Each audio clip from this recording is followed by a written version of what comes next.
Assalamualaikum warahmatullahi wabarakatuh. Salam jumpa di Langlang Channel Konsapa, konten serba ada. Silahkan subscribe, like, comment, and share. Terima kasih.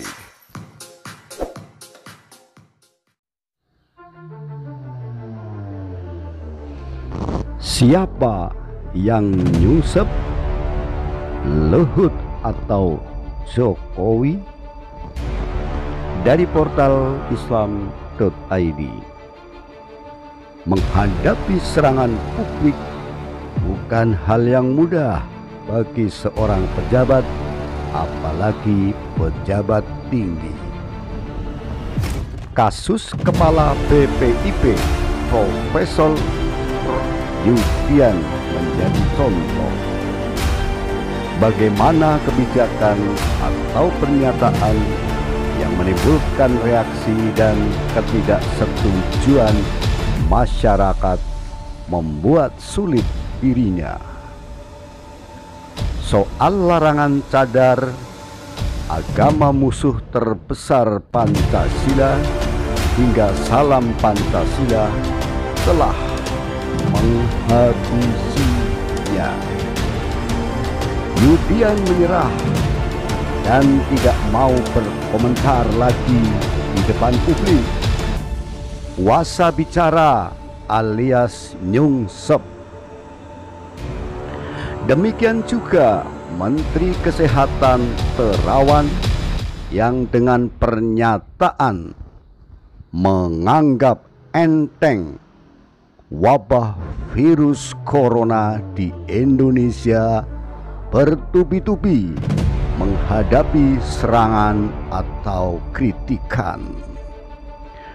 Dokter militer ini pun tak berdaya dan diambil alih juru bicara COVID-19 Ahmad Yuryanto untuk menjelaskan banyak persoalan wabah.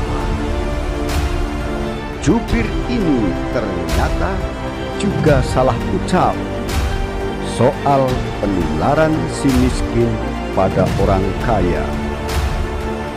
Menteri Kesehatan bilang alias nyungsep. Jubir juga ikut sayup-sayup. Menko Marinvest Luhut Binsar Panjaitan yang paling terakhir diributkan. Menteri Pembela Cina baik pekerja maupun negara ini sering membuat pernyataan di depan publik. Reaksi juga keras. Pihak yang berseberangan kadang sama panasnya, misalnya Said Didu yang berujung pada ancaman soal hukum. Pendukung Luhut tentu ada seperti Ruhut Sitompul dan Ferdinand Huta Hayan, akan tetapi lebih banyak pendukung Said Didu dalam kasus ini. Luhut pun menjadi bulan-bulanan publik, khususnya di media sosial. Reaksi publik yang menyerang Luhut sampai pada penyikapan meminta presiden agar memberhentikan yang bersangkutan. Semakin luas perlawanan pada Luhut yang bawaannya galak dan gemar menantang ini. Persoalan berkisar pada masalah pemerintah dan TKA Cina maupun corona. Luhut menjadi figur dari kabinet Jokowi yang paling ramai disorot dan dibicarakan. Kecaman keras sampai pada predikat pengkhianat negara. Sebagai menteri kuat tetapi terlemah bagi pertahanan Jokowi, Luhut sedang diuji apakah akan nyungsep menghadapi benturan dengan masyarakat, atau akan tetap tegar dan maju terus pantang mundur. Resikonya adalah tuntutan pemberhentian yang semakin mengeras.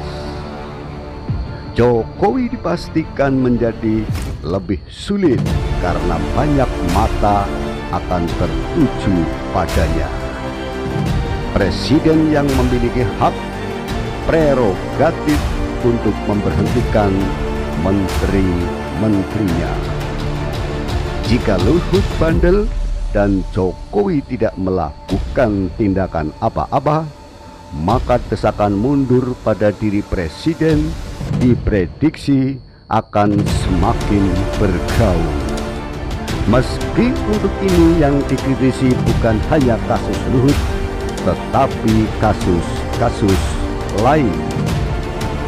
Tekanan pada Jokowi bersifat multidimensional, baik kasus yang terhitung sejak pelantikannya maupun saat menjabat periode sebelumnya.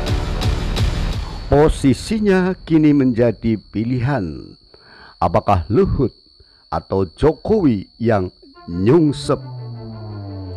Hanya konsekuensi tentu berbeda.